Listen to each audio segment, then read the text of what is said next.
24 কে বাদ দিয়ে 71 নয়, 71 এবং 24-এর যৌথ চেতনা, এই চেতনার একটা বহিঃপ্রকাশ আমি আজকে স্পিকার এবং ডেপুটি স্পিকার নির্বাচনের মাধ্যমে ঘটেছে বলে আমি মনে করি। 24-এর যে ছাত্র জনতা গণ আন্দোলন, সেই গণ আন্দোলন সফল হয়েছে। 34, 35 সানবিট 1 চামচে 30+ বাসন পরিষ্কার। দেখুন, আমি অত্যন্ত খুশি এবং আনন্দিত। সবচেয়ে বড় কথা যে আসলে আইনসভার কাজটা মূলত আইন প্রণয়ন করা, এবং আমরা প্রত্যাশা করেছিলাম যে সেই সংসদের স্পিকার ডেপুটি স্পিকার পদে আইনজীবীরা আসন গ্রহণ করবেন, দায়িত্ব পালন করবেন।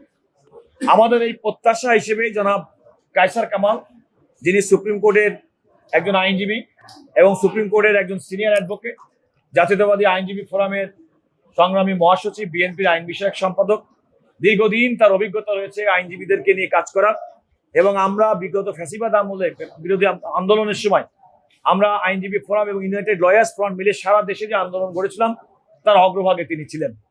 আপনাদেরকে আরেকটি কথা বলে রাখি, জনাব কায়সার কামাল যাওয়াতে ব্যক্তিগতভাবে আমি অত্যন্ত আনন্দিত, সংগঠনগত হয়ে আনন্দিত। আমার একজন কলিগ সেখানে গেছেন, আমি তাকে অভিনন্দন জানাই। আমি একইভাবে অভিনন্দন জানাই জনাব হাফিজউদ্দিন আহমেদ, যিনি একজন বীর মুক্তিযোদ্ধা, রণাঙ্গনের মুক্তিযোদ্ধা, বাংলাদেশের ইতিহাসের সঙ্গে যার নাম পরিচিত।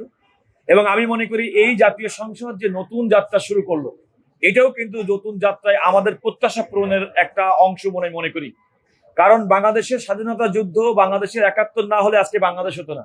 একজন রণাঙ্গনের মুক্তিযোদ্ধাকে বাংলাদেশের জাতীয় সংসদের স্পিকার করার মাধ্যমে প্রকারান্তরে মুক্তিযুদ্ধকেই সম্মানিত করা হয়েছে। এক, দ্বিতীয়ত হচ্ছে ফ্যাসিবাদ বিরোধী আন্দোলনে আইনজীবী সমাজের একজন প্রতিনিধি, যিনি আইনজীবীদেরকে নেতৃত্ব দিয়েছেন, ব্যারিস্টার কায়সার কামালকে ডেপুটি স্পিকার করার মাধ্যমে, এবং এই আন্দোলনের মাধ্যমে আজকে 24-এর যে ছাত্র জনতা গণ আন্দোলন, সেই গণ আন্দোলন সফল হয়েছে। এবং তারও সম্মুখভাগে ব্যারিস্টার কায়সার কামাল সহ আমরা যারা ছিলাম, আমরা মনে করি আমাদের প্রতিনিধি হিসেবে 24-এর গণ আন্দোলনের প্রতিনিধি হিসেবেও ব্যারিস্টার কায়সার কামালকে গণ্য করা যায়। তো বিএনপি অ্যাজ রাজনৈতিক দল, তাদের যে রাজনৈতিক স্ট্যান্ড, যে 24-কে 71 বাদ দিয়ে 24 না, 24-কে বাদ দিয়ে 71 নয়, 71 এবং 24-এর যৌথ চেতনা, এই চেতনার একটা বহিঃপ্রকাশ আমি আজকে স্পিকার এবং ডেপুটি স্পিকার নির্বাচনের মাধ্যমে ঘটেছে বলে আমি মনে করি। আমি মনে করি এই সংসদ অত্যন্ত প্রাণবন্ত হবে। মেজর হাফিজউদ্দিন সাহেব অত্যন্ত is a very good auditor, public speaking এ ওনার দক্ষতা রয়েছে। ব্যারিস্টার কায়সার কামালেরও পাবলিক স্পিকিং এর দক্ষতা আছে। আমি প্রত্যাশা করব তারা দুজন এই পার্লামেন্টকে প্রাণবন্ত করবেন। তারা যেমন সরকারি দলের সদস্যদেরকে সুযোগ দিবেন, একইভাবে বিরোধী দলের সদস্যদেরকে সুযোগ দিয়ে পার্লামেন্টকে বাংলাদেশের সমস্ত সমস্যার সমাধানের কেন্দ্রবিন্দুতে পরিণত করবেন।